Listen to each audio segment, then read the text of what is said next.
Hello everyone, good evening to all. मैं पूजा महेंद्रा आप लोगों का महिंद्रा के ऑफिशियल यूट्यूब चैनल में बहुत बहुत स्वागत करती हूँ। और आज मैं आपके साथ जुड़ी हूँ एक बर्निंग इशू को डिस्कस करने के लिए।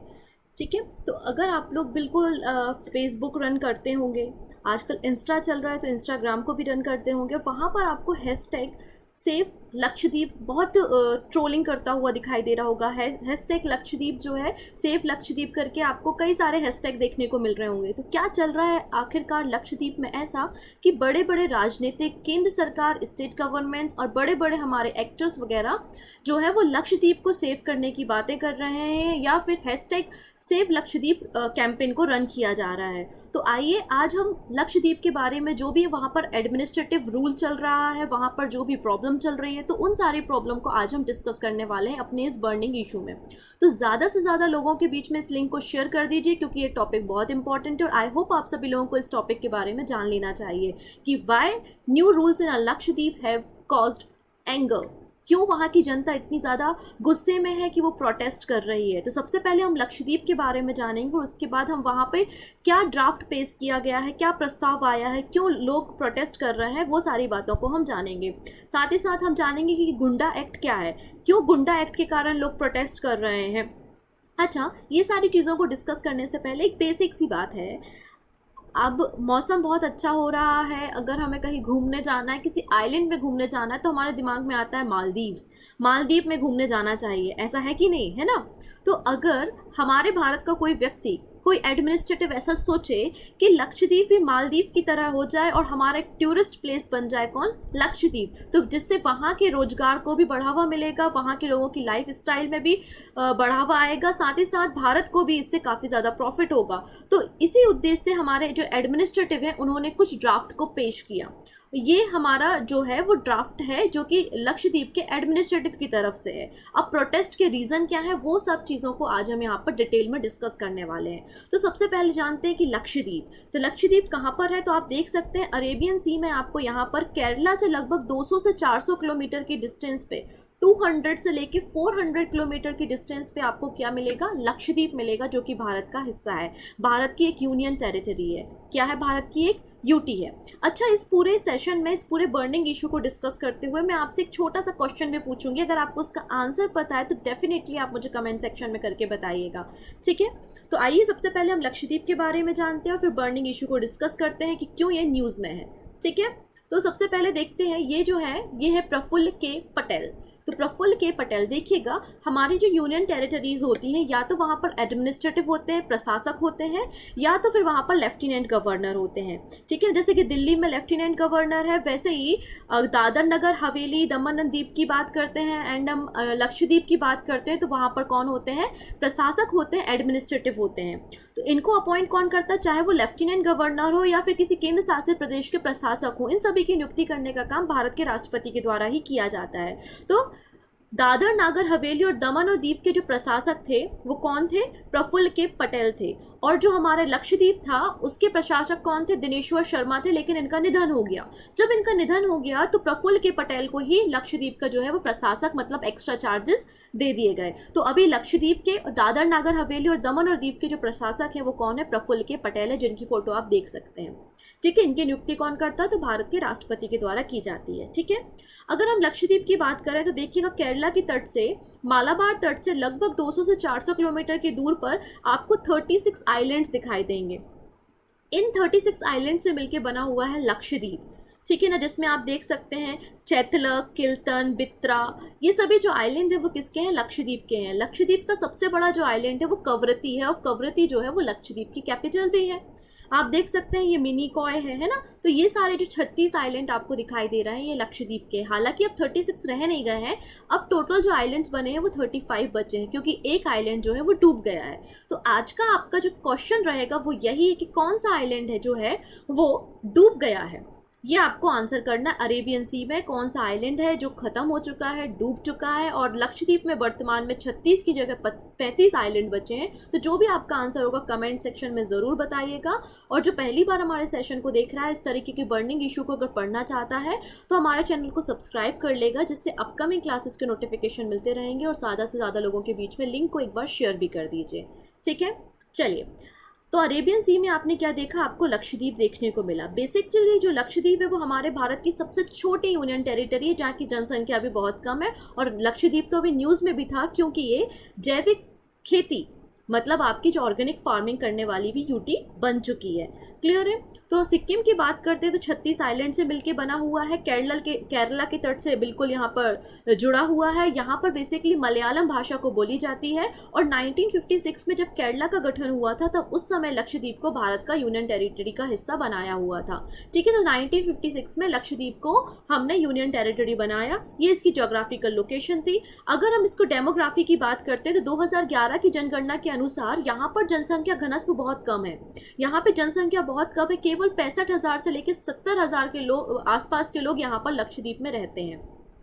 और इन 70,000 में से भी 96% जो जनसंख्या है वो कैसी है, मुस्लिम है।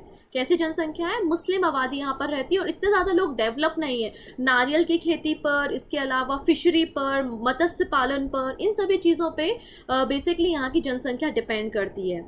ठीक है, और आबादी जो है वो 96% कैसी आबादी है, मुस्लिम आबादी है। मतलब यहाँ पे शेड्यूल ट्राइब जो है वो 94.8% यहाँ पर शेड्यूल ट्राइब आपको देखने को मिलेगी। बेसिकली यहाँ के जो लोग हैं वो मलयालम भाषा बोलते हैं। ठीक है, अगर हम यहाँ पे बात करें पॉलिटिक की कि पॉलिटिक्स क्या चल रही है यहाँ पे, या क्या पॉलिटिक्स या राजनीति है, तो देखिएगा हमारा जो लक्षद्वीप है यूनियन टेरिटरी, वहाँ पर केवल और केवल एक लोकसभा की सीट है, मतलब एक यहाँ पर मेंबर ऑफ पार्लियामेंट बन सकता है। और वर्तमान में कौन है, मोहम्मद फैजल, जो कि एनसीपी से बिलोंग करते हैं। ठीक है, एनसीपी से बिलोंग करते हैं। 2014 से जो है वो मोहम्मद फैजल यहाँ पे लोकसभा के मेंबर के रूप में काम कर रहे हैं।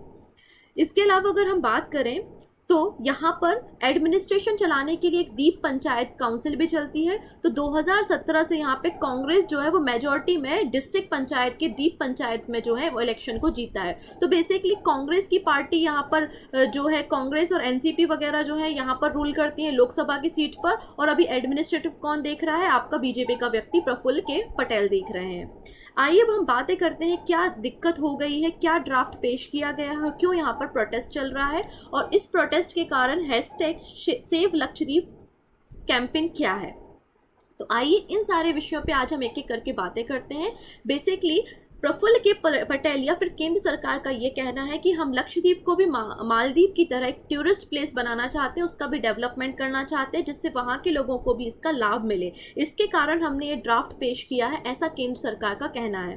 हालांकि प्रफुल्ल के पटेल की जो कंप्लेंट है उसके पहले भी जो है वहाँ पे जो एमपी हैं एनसीपी के, वो राष्ट्रपति को और प्रधानमंत्री को इनकी कंप्लेंट कर चुके हैं कि एडमिनिस्ट्रेटर सही नहीं है, आप इनका इस्तीफा दिलवाइए या इनको इस अपने पद से हटाइए। लेकिन केंद्र सरकार अपनी तरफ से मौन है और इन्होंने कोई भी फैसला नहीं दिया। आइए हम देखेंगे मसौदा क्या है, ड्राफ्ट क्या है। तो सबसे पहले देखिएगा पहला ड्राफ्ट क्या था, गौ हत्या और बीफ। मतलब देखिए यहाँ पे 96 जनसंख्या कैसी है, मुस्लिम है पहली चीज़। और यहाँ पर मेनली जो लोग हैं वो मछली पर, फिश प्रोडक्शन पे, मतलब जो भी हमारा मतलब एक कह सकते हैं कि नॉन वेज पे ही डिपेंड करते हैं, क्योंकि यहाँ पे वेजिटेबल का प्रोडक्शन उतना ज़्यादा नहीं होता कि पूरी आबादी को फुलफिल किया जा सके। इसलिए यहाँ के लोग जो है वो बीफ पे डिपेंड करते हैं, गौ हत्या यहाँ पे की जाती है। तो इस पर प्रतिबंध लगाने के लिए यहाँ पर एक प्रपोजल लाया गया है। ये केवल ड्राफ्ट है, केवल प्रपोजल है, अभी अप्लाई नहीं किया है। बोला जा रहा है अगर कोई भी व्यक्ति इस तरीके से किसी भी काम में पाया जाता है जहाँ पे गाय की, बीफ की, बफेलो की हत्या की जाती है, तो उसको पेनाल्टी इम्पोज की जाएगी। उसको लगभग 1 साल की जेल और 10,000 रुपये फाइन को यहाँ पर भरना पड़ेगा। केवल एडमिनिस्ट्रेटिव की तरफ से जिनको अथॉरिटीज़ है वो ही इस तरीके के काम कर सकते हैं। अब लोगों का क्या कहना है, लोगों का कहना है कि हमारे पास इतनी ज़मीन नहीं है, इतनी अच्छी यहाँ पर ज़मीन नहीं है कि हम सभी को फसलें, वेजिटेबल्स को प्रोड्यूस करके खिला सके। तो हमको तो अपने सर्वाइवल के लिए जो है वो नॉन वेज पर डिपेंड रहना ही पड़ेगा। साथ ही साथ यहाँ पर ड्राफ्टिंग में जो मिड डे मील की सुविधा होती है, मिड डे मील में भी बच्चों को नॉन वेज प्रतिबंध कर दिया गया कि नॉन वेज नहीं देंगे। तो लोगों का कहना है जब नॉन वेज नहीं दोगे और वेजिटेबल है नहीं है तो बच्चों को न्यूट्रिशन कैसे मिलेगा। और जनता से आप डिस्कस करे बिना, हमारे लोकल सर्विसेज से, लोकल एडमिनिस्ट्रेटिव से, पंचायतों से डिस्कस करे बिना इस तरीके से ड्राफ्ट आप कैसे पेश कर सकते हैं। ये तो हम, और आज से नहीं, हम कई सदियों से जो है वो बीफ खा रहे हैं। तो आज अचानक से आप हमारी संस्कृति पे हमला क्यों कर रहे हैं, इस बात का प्रोटेस्ट वहाँ की जनता कर रही है। तो पहला तो हमारा जो ड्राफ्ट था वो बीफ और काऊ की डेथ से उनको कटने से रोकने के लिए पहला मसौदा तैयार किया गया, पहली चीज़। अच्छा, दूसरा यहाँ पर बर्निंग इशू क्या है, दूसरा मुद्दा क्या था, टू चाइल्ड पॉलिसी। अच्छा, क्या प्रपोजल आया है, तो under the draft panchayat regulation 2021, panchayat regulation 2021 के अंतर्गत क्या ड्राफ्ट किया गया है कि जो भी व्यक्ति एडमिनिस्ट्रेशन में है, मतलब पंचायत का चुनाव लड़ेंगे, ग्राम पंचायत का चुनाव लड़ेंगे, उनके 2 से ज़्यादा बच्चे नहीं होना चाहिए। अगर कोई भी व्यक्ति पंचायत का चुनाव लड़ना चाहता है और अगर उसके 2 से ज़्यादा व्यक्ति हैं, बच्चे हैं, 2 से ज़्यादा अगर उसके चिल्ड्रन हैं, तो वो ग्राम पंचायत के चुनाव लड़ने के लिए एलिजिबल नहीं है। लेकिन जैसे कि आज से हम डिसाइड कर रहे हैं कि 2021 के बाद से ऐसा कोई भी व्यक्ति ग्राम पंचायत का चुनाव नहीं लड़ेगा जिसके 2 से ज़्यादा बच्चे हैं। लेकिन इसके पहले वाले जो लोग हैं, मतलब जो कानून बनने की तिथि, मतलब जो कानून जब से हम अप्लाई करेंगे उसके बाद की चर्चा हम कर रहे हैं, उसके पहले की चर्चा हम नहीं कर रहे हैं। तो इस बात को लेके भी लोग वहाँ पर प्रोटेस्ट कर रहे हैं। एनसीपी और कांग्रेस के जो लीडर है वो भी इस बात को लेकर प्रोटेस्ट कर रहे हैं कि ये क्या बात हुई, आप इस तरीके से कैसे कानून बना सकते हैं। तो 2 चाइल्ड पॉलिसी को लेकर भी यहाँ पर जो है वो प्रोटेस्ट चल रहा है। अगली बात, सर्विंग लिकर टू टूरिस्ट। देखिएगा, अब आप मालदीव की तर्ज पे अगर किसी पर्यटन प्लेस को बनाना चाहते हैं, टूरिस्ट प्लेस को बनाना चाहते हैं, तो विदेशों से भी लोग आएंगे, भारत से भी लोग आएंगे, और जो चिल आउट मारने लोग जाते हैं तो उनको लिकर वगैरह की सुविधा दी जाती है। लेकिन लक्षद्वीप में जो हमारे सभी आइलैंड्स हैं, हालांकि केवल 10 आइलैंड में ही लोग रहते हैं, बाकी सारे आइलैंड्स खाली हैं, तो इन आइलैंड्स पे जो है वो लिकर प्रतिबंधित है। लिकर क्या है, बैन है। केवल और केवल एक ही मात्र आइलैंड है, बांगरम आइलैंड, जहाँ पर लिकर की सुविधा वहाँ पे रिजॉर्ट में दी जाती है। ठीक है ना। अब यहाँ पर सर्विसिंग लिकर टू टूरिस्ट, मतलब जो टूरिस्ट प्लेसेस होंगे, जो रिजॉर्ट्स होंगे, वहाँ पर लाइसेंस दिया जाएगा लोगों को, वो लिकर की सुविधा उनको उपलब्ध हो जाएगी। तो लोगों का कहना है ये तो गलत बात है, ये तो गलत बात है। आप इस तरीके से कैसे लिकर को अप्रूव कर सकते हैं, लाइसेंस दे सकते हैं? इससे ड्रग्स बढ़ेंगे, शराब पीने वालों की जनसंख्या बढ़ेगी, यहाँ पे क्राइम्स बढ़ेगा, और सबसे कम, मतलब सबसे आगे जो है क्राइम में कौन रहता है, लक्षद्वीप रहता है। तो लक्षद्वीप की जनता इसलिए भी प्रोटेस्ट कर रही है कि आप इस तरीके से टूरिस्ट को बढ़ावा दे रहे हैं, सही बात है, लेकिन आप लिकर के लाइसेंस अगर पब्लिश कर देंगे, सभी को दे देंगे टूरिस्ट प्लेसेस के लिए, रिजॉर्ट्स के लिए, तो यहाँ पर जो लिकर की एक्टिविटी है वो बढ़ जाएगी। ठीक है ना। तो लेकिन यहाँ के कलेक्टर जो हैं, अली साहब, वो क्या कहते हैं कि ये जो लाइसेंस होगा वो रिजॉर्ट में रहने वाले टूरिस्ट के लिए होगा। रिजॉर्ट में जो टूरिस्ट रहेंगे उनको अल्कोहल या लिकर दी जाएगी, ना कि लोकल्स को। लेकिन ये तो कोई बात होती नहीं है, तो इसके कारण भी यहाँ पर प्रोटेस्ट चल रहा है। ठीक है, तो ये भी एक प्रोटेस्ट का कारण है कि आप हमारे आइलैंड को ख़राब कर रहे हैं, हमारी संस्कृति को, हमारे कल्चर को ख़राब कर रहे हैं। इन सभी मुद्दों को लेके वहाँ की जनसंख्या जो है, वहाँ की जो आबादी है, वो प्रोटेस्ट कर रही है। और अब तो बड़े बड़े जो हमारे एक्टर्स हैं, पॉलिटिशियंस हैं, वो भी यहाँ पर इन्वॉल्व होते हुए दिखाई दे रहे हैं। नेक्स्ट है जो कि बहुत इंपॉर्टेंट और सबसे ज़्यादा डिबेट इसी बात पे है, सबसे ज़्यादा डिबेट जो है वो इसी बात पे है, land acquisition power, LDARA, Lakshadweep development authority regulation. अब ये क्या कहता है? अच्छा, जैसे कि आपके स्टेट में या आप जिस डिस्ट्रिक्ट में रहते हैं, गांव में रहते हैं, अगर वहाँ पर अतिक्रमण होता है, अब हाईवे जाना है, तो हाईवे के आसपास के जितने भी घर हैं उन्हें तोड़ दिया जाता है और कंपनसेट किया जाता है, क्योंकि हाईवे निकालना होता है।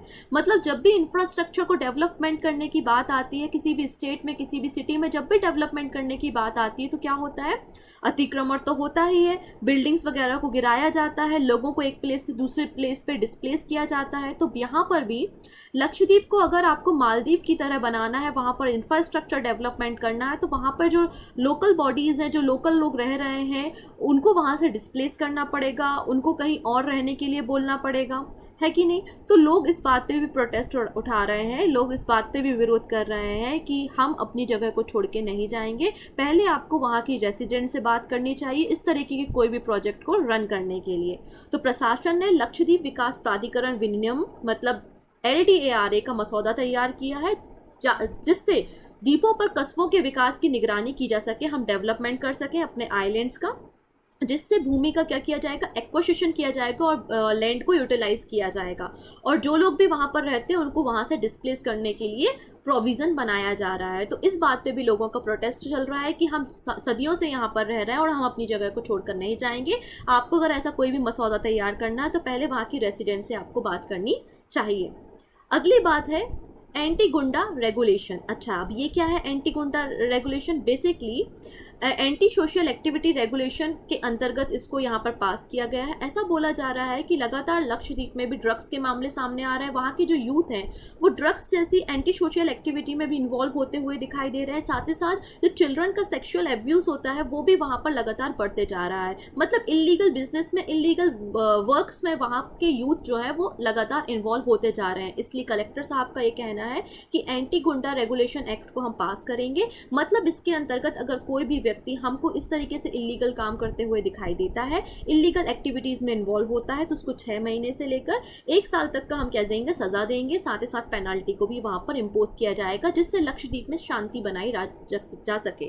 और साथ ही साथ यहाँ ड्राफ्ट में ये भी बात लिखी, अगर हमें किसी व्यक्ति पे शक है, केवल मात्र शक है कि ये इलीगल काम में, ड्रग्स जैसी या सेक्सुअल एक्टिविटी जैसे किसी भी गंदे काम में लगा हुआ है, तो हम उसको क्या कर लेंगे, अरेस्ट कर लेंगे और 1 साल तक के लिए अरेस्ट कर सकते हैं। तो लोगों का कहना है ये क्या बात हुई, आप तो ऐसा भी कर सकते हैं कि जो व्यक्ति जो है वो अपनी सरकार के खिलाफ या फिर हमारे जो प्रशासक हैं, जो प्रफुल्ल पटेल हैं, उनके खिलाफ कोई स्टेटमेंट देता है और आप उसे ड्रग्स के मामले में अरेस्ट कर लेते हैं, तो ये तो गलत है, ये तो लोकतंत्र की हत्या है, ये तो डेमोक्रेटिक की हत्या है, हमें तो बोलने की आज़ादी है, तो आप इस तरीके से तो हमको अरेस्ट कर सकते हैं ना। तो लोग इस बात पे प्रोटेस्ट कर रहे हैं कि ऐसे कैसे आप हमको अरेस्ट कर सकते हैं। तो इस बात पे यहाँ पर प्रोटेस्ट चल रहा है, जबकि कलेक्टर साहब कह रहे हैं कि हम लक्षद्वीप में शांति व्यवस्था बनाए रखना चाहते हैं। ठीक है, क्योंकि लक्षद्वीप के लोगों का कहना है कि सबसे कम अपराध वाला जो कोई यूटी है, केंद्र शासित प्रदेश है, तो वो कहाँ है, हमारा लक्षद्वीप है। तो इतने कड़े कानून बनाने की ज़रूरत क्या है लक्षद्वीप के अंदर। तो ये भी यहाँ पर विरोध का मुद्दा चल रहा है। तो ये सभी विरोध के मुद्दे हैं जो लगातार लक्षद्वीप में चल रहे हैं। अब कौन सही है, कौन गलत है, वहाँ की जनता क्या चाहती है, वहाँ के एडमिनिस्ट्रेटिव क्या सोचते हैं, ये तो सब राजनीतिक बातें हैं। हमको जानना है कि वहाँ का और क्या सिनेरियो बन रहा है। अब देखिएगा, कोविड-19 फैला हुआ है, आपको पता है, तभी तो हमारी ऑनलाइन लर्निंग हो रही है ना।